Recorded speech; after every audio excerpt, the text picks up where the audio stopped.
Dios todo lo que había hecho, y he aquí que era bueno en gran manera.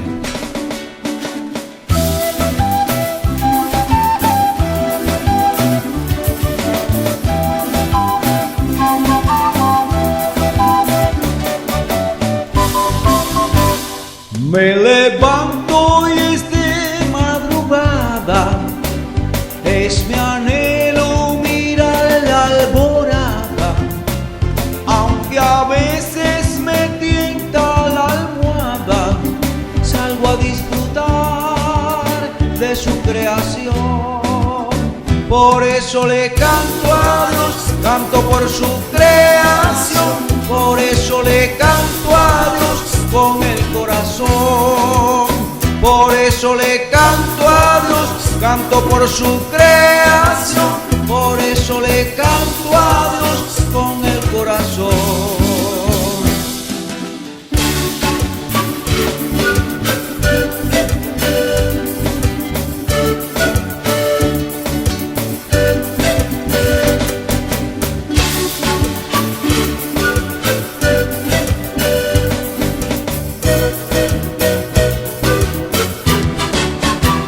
Todo es un engranaje perfecto, todo está en su lugar bien dispuesto. Una mente suprema está en esto, lo voy a adorar con esta canción. Por eso le canto a Dios, canto por su creación, por eso le canto a Dios con el corazón. Por eso le canto a Dios, canto por su creación, por eso le canto a Dios con el corazón. Aunque el hombre hoy quiera jactarse de la gloria de Dios, apropiarse, oigo los animales gozarse, solo hay un creador, cantan a una voz, solo hay un creador, cantan a una voz. Por eso le canto a Dios, canto por su creación, por eso le canto a Dios con el corazón. Por eso le canto a Dios, canto por su creación, por eso le canto a Dios con el corazón. Y por crear al sinsonte que al despertar la mañana va alegrando la sabana con su canto allá en el monte, con su canto allá en el monte, con su canto allá en el monte. Por eso le canto a Dios con el corazón.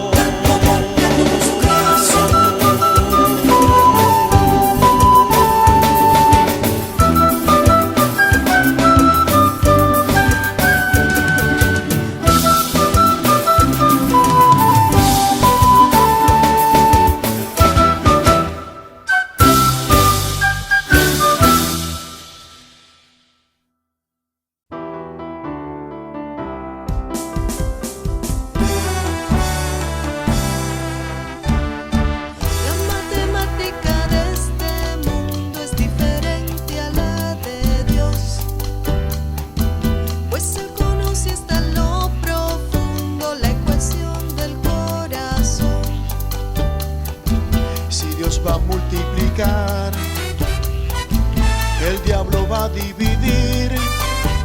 Hoy alzamos nuestro canto para decir que Cristo nos quiere unánimes en bendición, unánimes en el perdón, unánimes en oración.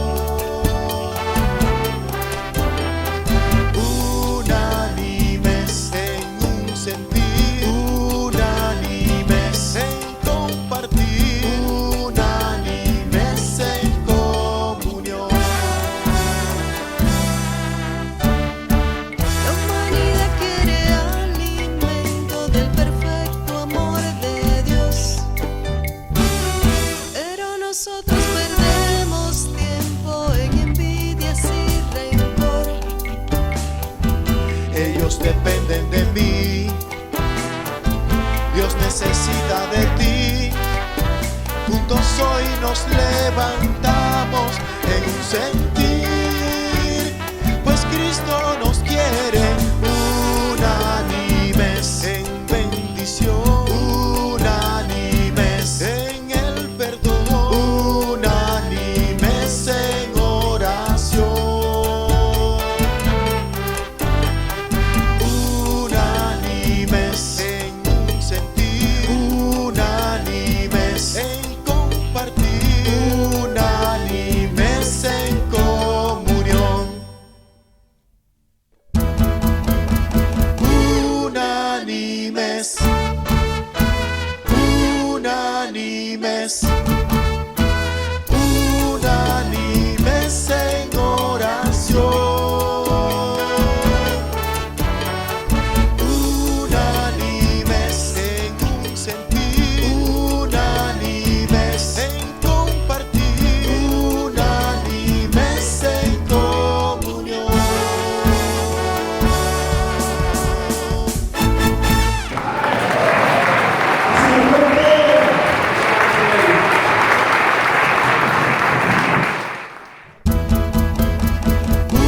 Unánimes, unánimes, unánimes en oración, unánimes en un sentir, unánimes en compartir, unánimes en comunión.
bendiga, hermanos, llegando otra vez a sus casas con un mensaje de la palabra del Señor.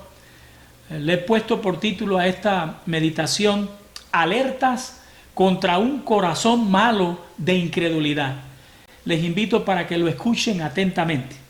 Dice así: por lo cual, como dice el Espíritu Santo, si oyereis hoy su voz, no endurezcáis vuestros corazones como en la provocación en el día de la tentación en el desierto, donde me tentaron vuestros padres, me probaron y vieron mis obras 40 años, a causa de lo cual me disgusté contra esa generación y dije: siempre andan vagando en su corazón y no han conocido mis caminos. Por tanto juré en mi ira: no entrarán en mi reposo. Mirad, hermanos, que no haya en ninguno de vosotros corazón malo de incredulidad para apartarse del Dios vivo. Antes, exhortaos los unos a los otros cada día, entre tanto que se dice hoy, para que ninguno de vosotros se endurezca por el engaño del pecado. Bueno, este es un pasaje que le invito para que lo examinemos. Creo que debemos de estar muy atentos a la advertencia que en contra del endurecimiento del corazón el Espíritu Santo nos está haciendo en este pasaje, porque es algo que, como le había sucedido a la nación de Israel allá en el desierto, podría volver a suceder. Aquí, a partir del versículo 7, quiero que lo revisemos. El Espíritu Santo comienza a advertirnos. ¿Y cómo lo hace? Bueno, el Espíritu Santo sigue hablando hoy como habló a Israel en aquellos tiempos, a través del Salmo 95, verso 7 en adelante, del Salmo 95. Fíjese cómo el Espíritu Santo de la misma manera nos habla a la iglesia hoy. Dice: si oyereis hoy su voz, no endurezcáis vuestros corazones como en la provocación en el día de la tentación en el desierto. Hasta el versículo 8. O sea que el Espíritu Santo, igual que le habló a la nación de Israel, nos está hablando a nosotros, la iglesia, hoy. No endurezcamos nuestros corazones si oímos la voz de Dios. Bueno, la verdad es que ante la voz de Dios nosotros deberíamos de responder siempre con fe y sin vacilar, en obediencia. A veces, lamentablemente, nos falta la fe y sí vacilamos para obedecer al Señor, y en el extremo más exagerado desobedecemos al Señor. Qué triste, pero esa es la realidad. Nunca deberíamos dudar, nunca deberíamos de vacilar ante la voz del Señor. Cuando usted no le cree a Dios, cuando usted no obedece a Dios, cuando usted demora en obedecerle al Señor, ¿qué es lo que usted está queriendo decir con esa actitud tan negativa? ¿Qué es lo que yo estoy queriendo decir cuando también la asumo? Bueno, pues que yo no estoy seguro de que Dios esté hablando la verdad. Yo no estoy seguro de que Dios esté diciendo la verdad. Estoy como queriendo decir de que Dios tiene que ser probado para ver si no está falseando, si no está mintiendo, si está hablando la verdad o no. Ese fue el caso de Israel. Cuando Dios le habló y le mostró sus obras por 40 años en aquel desierto, y bueno, aquella historia en el desierto de la tentación se convirtió en una historia penosa y triste de quejas, de rebelión y también de incredulidad. Por 40 años oyendo y mirando al Señor obrar milagros, pero no le creyeron. Y ahí está anotado en la Biblia un montón de episodios que nos dejan ver que verdaderamente fue una situación penosa la de Israel. Tan penosa que llegaron a indignar al Señor.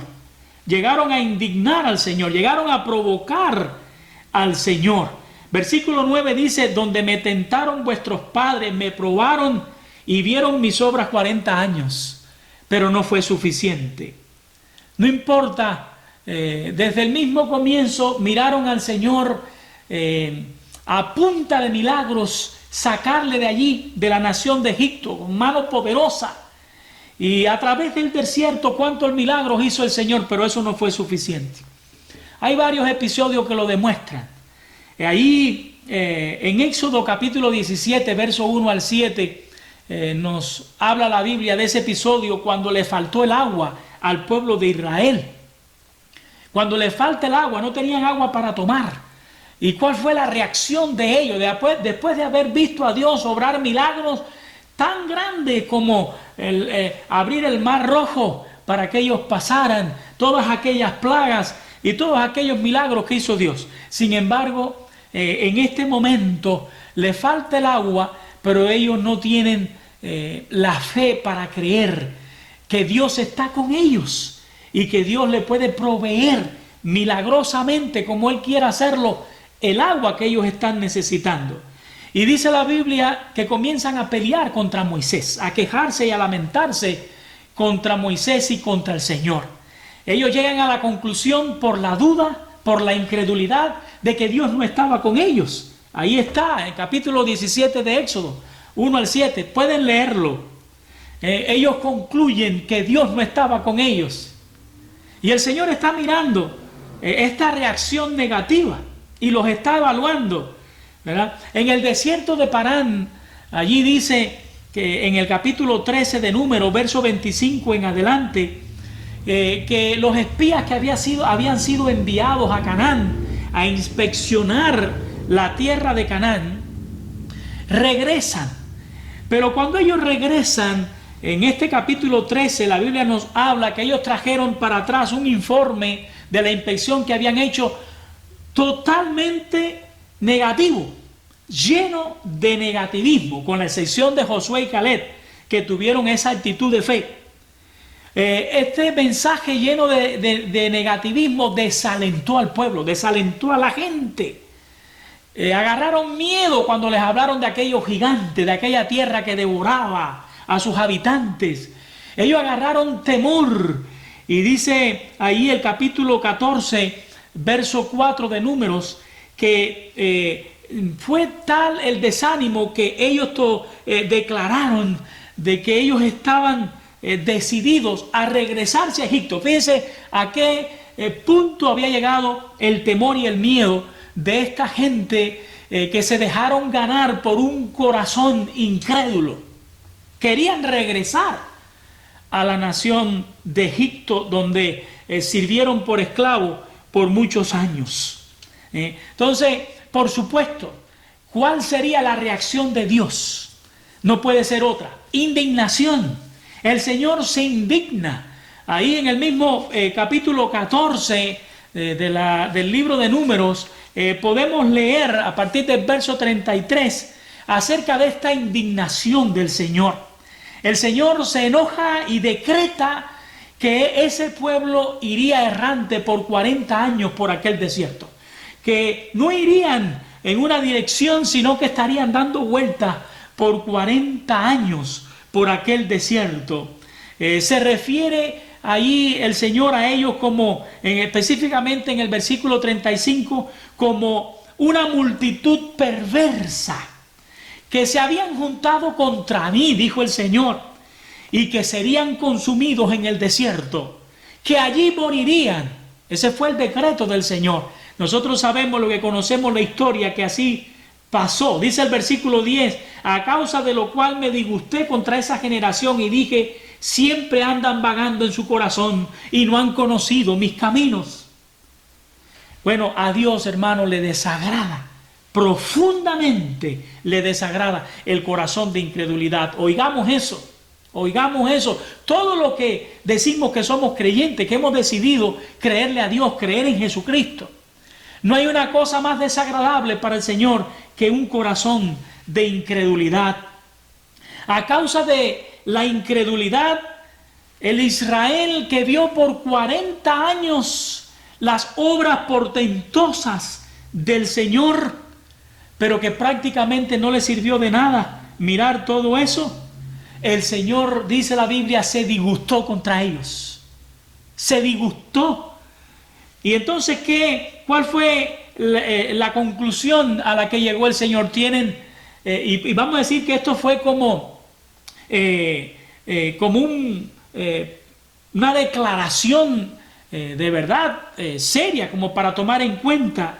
El Señor dice, hablando contra ellos, los acusa: ustedes tienen un corazón el cual siempre está vagando. Porque así es, esa es la característica principal del corazón incrédulo.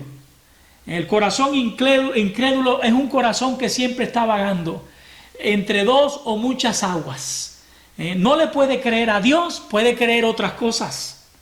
No le puede creer al Señor y por eso puede apartarse del Señor, de su camino. Y por eso no han conocido mis caminos, dice el Señor. Este es el decreto del Señor. Ustedes están propensos todo el tiempo a apartarse de mí.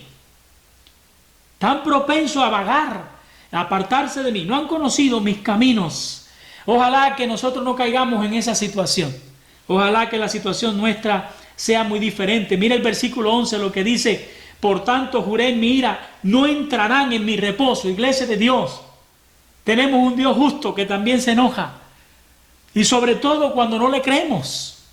Y dice: por tanto juré en mi ira, no entrarán en mi reposo.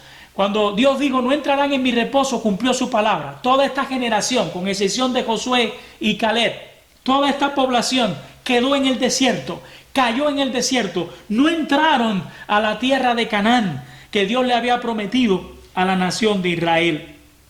Ahora mire lo que dice el versículo 12. Mirad, hermanos, que no haya en ninguno de vosotros corazón malo de incredulidad para apartarse del Dios vivo. Y aquí ya el Espíritu Santo se dirige a la iglesia. En este versículo podemos decir que el Espíritu Santo nos da la aplicación de la experiencia de Israel que Él nos ha estado recordando. Ahora el Espíritu Santo aplica. ¿Se acuerdan de esta historia de incredulidad que yo les he recordado? Mirad, hermano, que no haya en ninguno de vosotros ese corazón malo de incredulidad que hubo en esa generación que cayó allí en el desierto de la tentación. Todos, hermanos, todos nosotros los que profesamos ser creyentes, hoy deberíamos de estar constantemente alerta, constantemente en guardia contra ese corazón malo de incredulidad.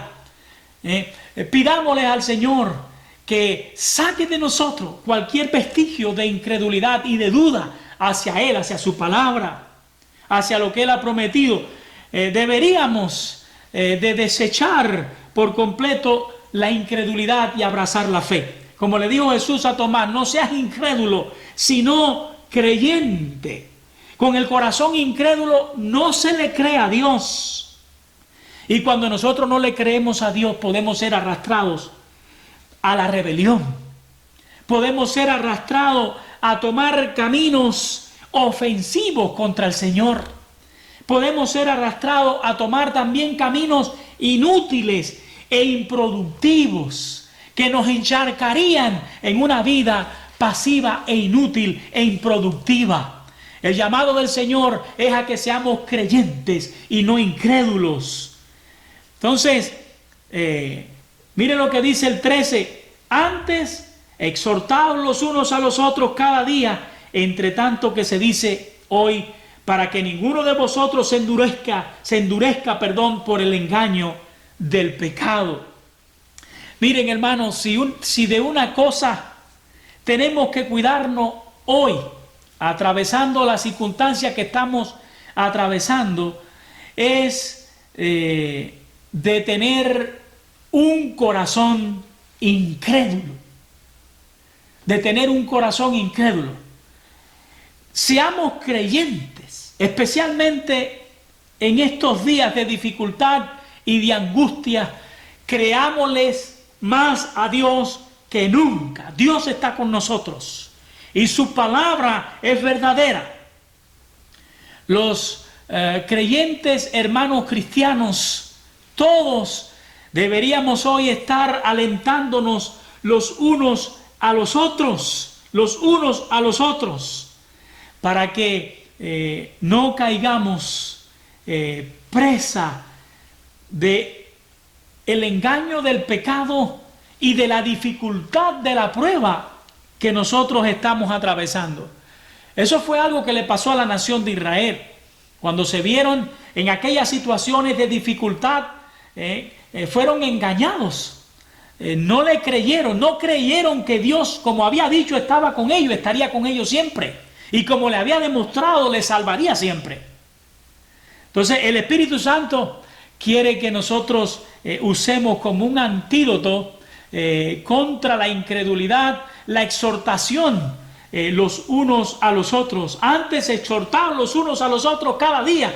No debemos de olvidar, esa es una cosa que todos los hermanos en Cristo, no lo debemos dejar a los predicadores, a los líderes, a los pastores, sino que unos a los otros debemos en estos tiempos estar exhortándonos los unos a los otros, alentándonos los unos a los otros, orando los unos por los otros, para que ninguno de nosotros se endurezca, para que ninguno de nosotros endurezca su corazón por el engaño del pecado y por la dificultad tan grande que estamos viviendo. Hermanos, hoy Dios sigue hablando. El Señor sigue hablando a su pueblo. El Señor nos sigue exhortando. El Señor nos sigue advirtiendo. El Señor nos sigue guiando. El Señor nos sigue prometiendo. Y todo lo que Dios dice y declara es verdad. Todo lo que Dios promete se cumplirá. No importa por lo que estemos pasando, aunque las circunstancias pudieran aparentar otra cosa. Dios tiene la razón. Dios habla la verdad. Dios es dueño de la verdad. Yo lo creo. Tú debes creerlo, hermano. Créelo. Estamos con el Dios de la verdad, que tiene la razón, que es dueño de la verdad. Dios es absolutamente confiable. Podemos creer en Él sin dudar, sin vacilar, a ciegas. Aunque no nos parezca lógico, lo que Dios ha prometido, Él lo va a cumplir. Hermano, cuando Dios nos hable, no endurezcamos nuestros corazones. Este llamamiento que una vez fue dirigido a la nación de Israel por el Espíritu Santo, allá en el Salmo 95, se dirige ahora a todos nosotros. Todo lo que Dios dice de Él, todo lo que Dios dice del futuro, todo lo que Dios dice de su Hijo Jesucristo, todo lo que Dios dice de la iglesia, de la era presente, del futuro, para el futuro, tomemos la sabia decisión de creerlo sin dudar. Yo te exhorto, mi hermano, en el nombre del Señor, para que estés alerta, en guardia contra ese corazón incrédulo que no le cree a Dios. Que Dios te bendiga. Hasta la próxima vez.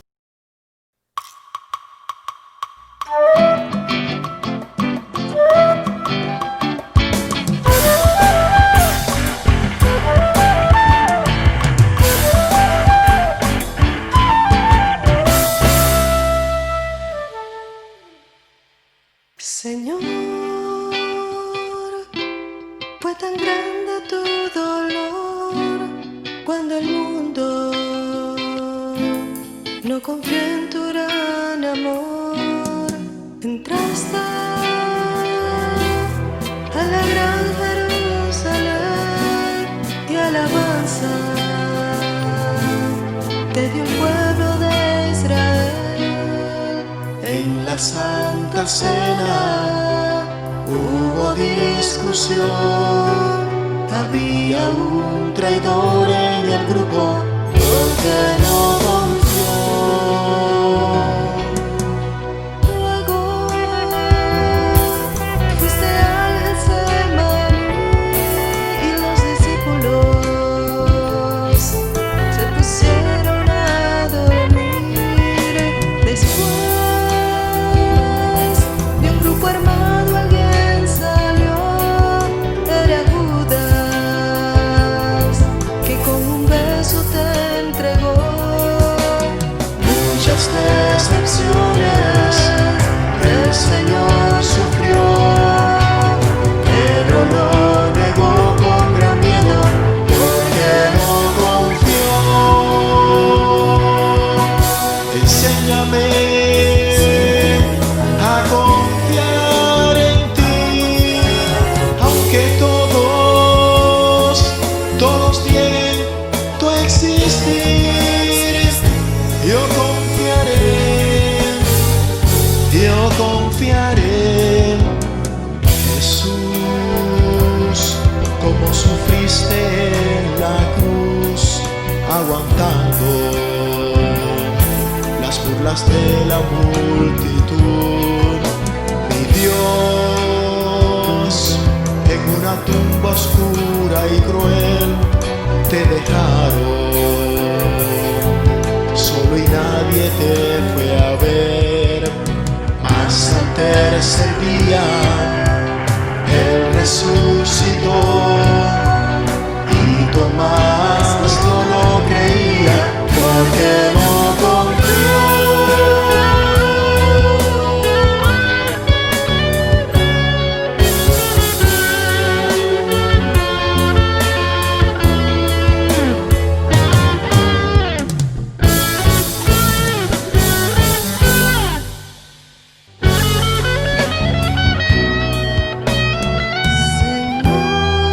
Señor, toda mi vida espera en ti y confiando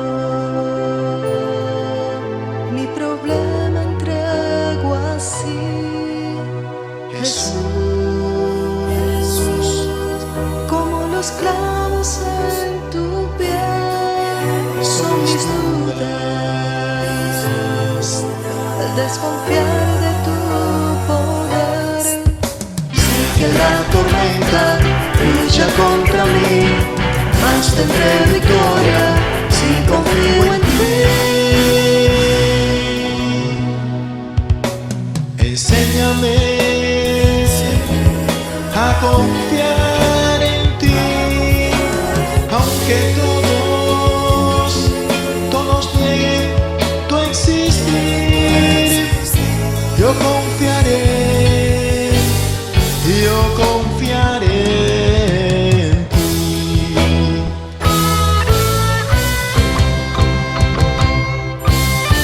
Enséñame a confiar en ti, aunque todos nieguen tu existir.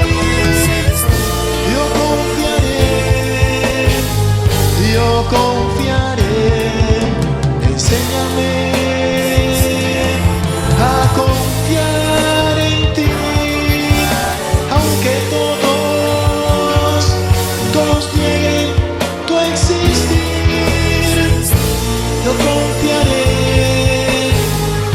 Yo confiaré.